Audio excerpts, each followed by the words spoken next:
प्यारे बच्चों, today we study organic chemistry. Basically सबसे पहले हमें पता होना चाहिए कि ऑर्गेनिक केमिस्ट्री में हम क्या क्या पढ़ते हैं।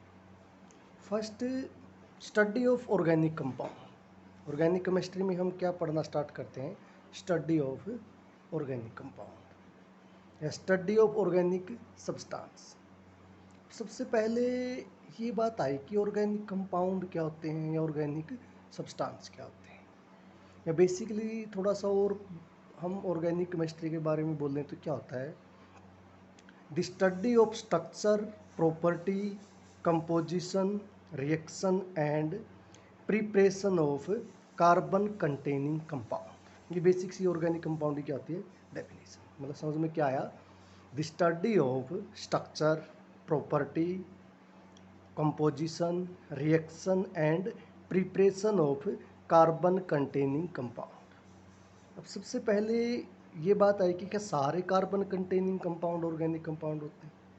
सबसे पहले हमें क्या बताया कि जो most of organic compound containing carbon and hydrogen but also may be contain other element such as nitrogen, oxygen, halogen, phosphorus, sulfur, silicon। ये वाले कंपाउंड भी कार्बन के साथ अगर जुड़े होते हैं तो उन्हें भी हम क्या बोल सकते हैं? ऑर्गेनिक।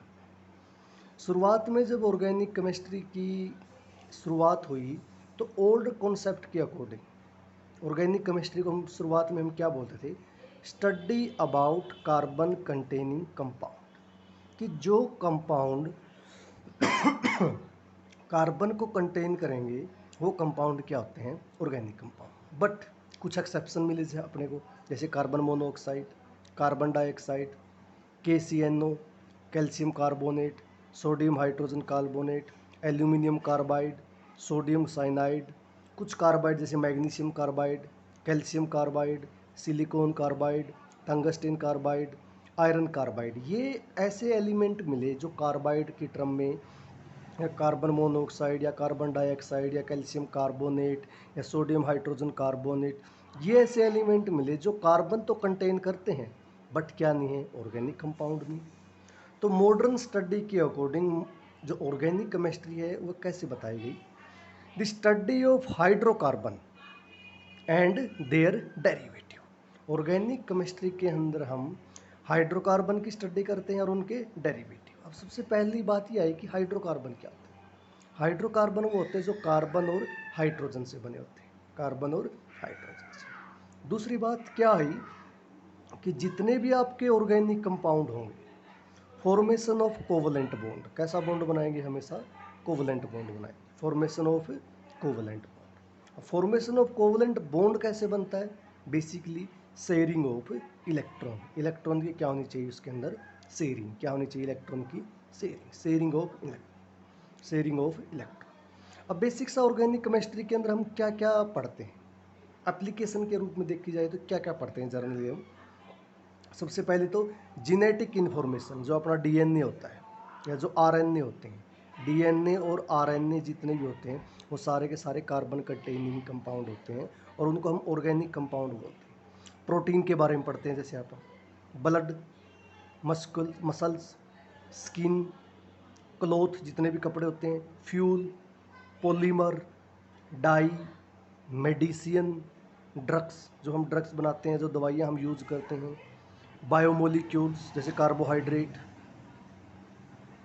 स्टार्च, सेलुलोज, प्रोटीन होती हैं जितनी भी सारी की सारी, एल्केनोइड होते हैं जो सारे के सारे, ये सारे के सारे कार्बन कंटेनिंग कंपाउंड होते हैं और इनकी स्टडी हम कहाँ पे पढ़ते हैं? Organic chemistry. सबसे पहले ऑर्गेनिक केमिस्ट्री के बारे में बताया था बर्जलिस ने। किसने बताया था? Berzelius. Organic compound are obtained plant and animal. Berzelius ने छोटी सी बात बोली कि ऑर्गेनिक कंपाउंड हैं जो बनाए जाएंगे वो प्लांट से या एनिमल से मिलते हैं। कहाँ से मिलते हैं हमें? प्लांट और एनिमल से। तो बर्जलिस ने एक फोर्स दी थी जिस फोर्स का नाम था विट्टल फोर्स। क्या नाम था? Whittle force.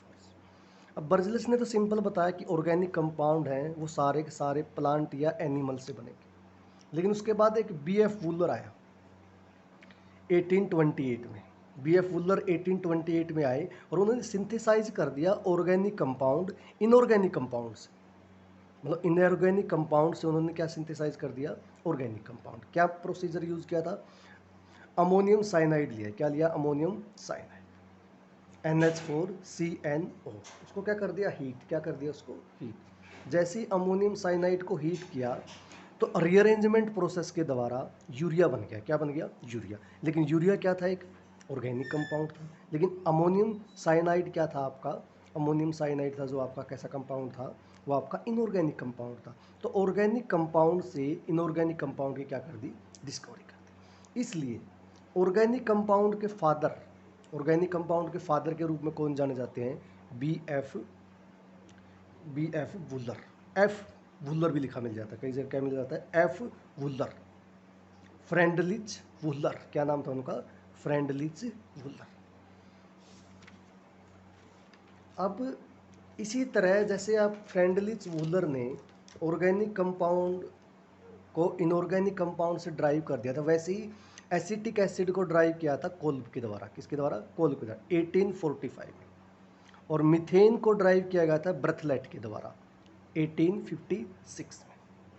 अब सेकंड बात ये है कि आपने जो ऑर्गेनिक कंपाउंड की स्टडी हमने पढ़ी है, अब ऑर्गेनिक कंपाउंड में बेसिकली हम क्या पढ़ते हैं, कार्बन। तो सबसे पहला पॉइंट आता है the shape of carbon compound, कि कार्बन कंपाउंड है उनकी शेप कैसी होगी। सबसे पहले हमें पता होना चाहिए कि कार्बन कंपाउंड में सबसे जो मेजर पॉइंट होता है हाइड्रोकार्बन। हाइड्रोकार्बन आपके कौन कौन से होते हैं, एल्केन, एल्कीन, एल्काइन। एल्केन होते हैं जो कार्बन कार्बन सिंगल बॉन्ड या carbon hydrogen single bond. Alkene होते हैं जिसके अंदर कार्बन कार्बन डबल बॉन्ड। और एल्काइन होते हैं आपके जिसके अंदर carbon carbon triple bond.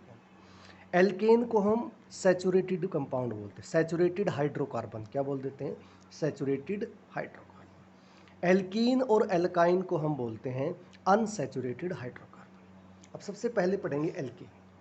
Alkene का जर्नल फार्मूला क्या आता है, CnH2n+2। एन क्या है, नंबर ऑफ कार्बन, तो एन आपके 1 हो सकता है, 2 हो सकता है, 3 हो सकता है। ये सिंपल एग्जांपल आपका मीथेन हो गया, सबसे छोटा एल्केन आपका, उसका नाम क्या है, मीथेन, CH4।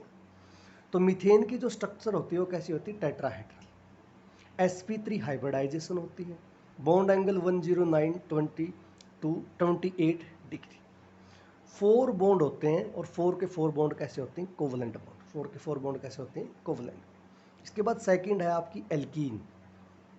एल्कीन का जर्नल फॉर्मूला होता है CnH2n। n = 2 3 4। एन का मतलब, एन के आपके कार्बन की कम से कम कार्बन आपके 2 होने चाहिए, 2 हो सकते हैं, 3 हो सकते हैं, 4 हो सकते हैं, 100। तो सबसे छोटा एल्कीन है आपका इथीन, क्या नाम उसका, ethene, CH2 double bond CH2। तो इसमें क्या होगा, 1 सिग्मा, 1 तो आपका कार्बन कार्बन डबल बॉन्ड के अंदर यहाँ पे एक सिग्मा बॉन्ड और वहाँ एक ऊपर वाला क्या है, पाई बॉन्ड। तो एक सिग्मा बॉन्ड है यहाँ पे डबल बॉन्ड के अंदर और एक क्या है, पाई बॉन्ड। तो इथीन के अंदर कितने सिग्मा बॉन्ड हो गए, 2 और 2 4 और 1 5, 5 सिग्मा बॉन्ड और 1 आपका क्या हो गया, आपका 5 सिग्मा बॉन्ड और 1 आपका पाई। हाइब्रिडाइजेशन क्या होती है इसकी, sp2। स्ट्रक्चर कैसी होती है, ट्राइगोनल प्लेनर। बॉन्ड एंगल कितना होता है, 120 डिग्री। थर्ड है एल्काइन। एल्काइन क्या, basic formula, general formula CnH2n-2। N क्या हो सकता है आपका, मिनिमम क्या हो सकता है, 2 3 4 5 ऐसे चलता जाएगा। तो सबसे छोटा एल्काइन है जिसका नाम होता है इथाइन, या कई बार बोल देते हैं एसिटिलीन, क्या बोल देते हैं इसको, एसिटिलीन। अब एसिटिलीन के अंदर क्या होगा, कार्बन कार्बन ट्रिपल बॉन्ड। तो यहाँ पे एक बॉन्ड तो सिग्मा बॉन्ड की तरह काम करेगा और 2 बॉन्ड है जो डबल बॉन्ड और उसके बाद जो ट्रिपल बॉन्ड बनाए 2 बॉन्ड पाई बॉन्ड की तरह काम करेंगे। तो स्ट्रक्चर कैसी होगी, लीनियर। हाइब्रिडाइजेशन कैसी है, sp। और बॉन्ड एंगल कितना आपका 180 डिग्री। तो यहाँ पे जो आपके टोटल सिग्मा बॉन्ड हैं वो हो जाएंगे 3, 2 + 1 3। टोटल सिग्मा बॉन्ड कितने हो जाएंगे, 3। अब बेसिक सी 2 वर्ड आए यहाँ पे, एक सिग्मा बॉन्ड और एक पाई बॉन्ड। तो सिग्मा बॉन्ड क्या होता है सर, तो अपने माइंड में एक बात की कि भाई सिग्मा बॉन्ड होता है क्या। सिग्मा बॉन्ड क्या होता है, जब एंड टू एंड ओवरलैपिंग हो, जब आपकी कोवलेंट बॉन्डिंग हो, शेयरिंग ऑफ इलेक्ट्रॉन हो, तो sharing of electron end to end overlapping हो या हेड टू हेड ओवरलैपिंग हो। उससे कौन सा बॉन्ड फॉर्मेशन होता है? हमेशा सिग्मा बॉन्ड फॉर्मेशन। दूसरा वर्ड आया था पाई बॉन्ड, जो हमने एल्कीन और एल्काइन के अंदर देखा। तो पाई बॉन्ड का मतलब क्या होता है? आपकी जो ओवरलैपिंग हो वो कैसी हो? पैरेलल। कैसी हो? Parallel orientation. कैसी हो? पैरेलल ओरिएंटेशन या proper side wise overlapping. Proper side wise overlapping. या तीसरा वर्ड बोल सकते हैं P orbital is mutually parallel. P orbital एक दूसरे के साथ क्या होना चाहिए? Mutually parallel. अब पाई बॉन्ड की खासियत क्या होती है? पाई बॉन्ड के जो इलेक्ट्रॉन क्लाउड होता है डबल बॉन्ड के अंदर, डबल बॉन्ड का जो इलेक्ट्रॉन क्लाउड होता है वो अबो और बिलो द प्लेन होता है। अबो और बिलो द प्लेन। तीसरा, जो कार्बन कार्बन डबल बॉन्ड होता है उसकी बॉन्ड की रोटेशन आपकी रिस्ट्रिक्टेड होती है। कैसे होती है बॉन्ड की रोटेशन? रिस्ट्रिक्टेड। और पाई बॉन्ड का इलेक्ट्रॉन क्लाउड अबो और बिलो बॉन्ड के होने के कारण पाई बॉन्ड आपको प्रोवाइड करता है most reactive centre. Pi bond होगा आपका मतलब अनसैचुरेटेड कंपाउंड होंगे जो आपके, वो ज़्यादा रिएक्टिव होंगे। अनसैचुरेटेड कंपाउंड होंगे जो आपके, वो ज़्यादा रिएक्टिव होते हैं सैचुरेटेड कंपाउंड से। तो अनसैचुरेटेड की रिएक्टिविटी का रीज़न है कि उनके अंदर जो पाई बॉन्ड है वो आपका मोस्ट रिएक्टिव सेंटर प्रोवाइड करता है। Thank you very much.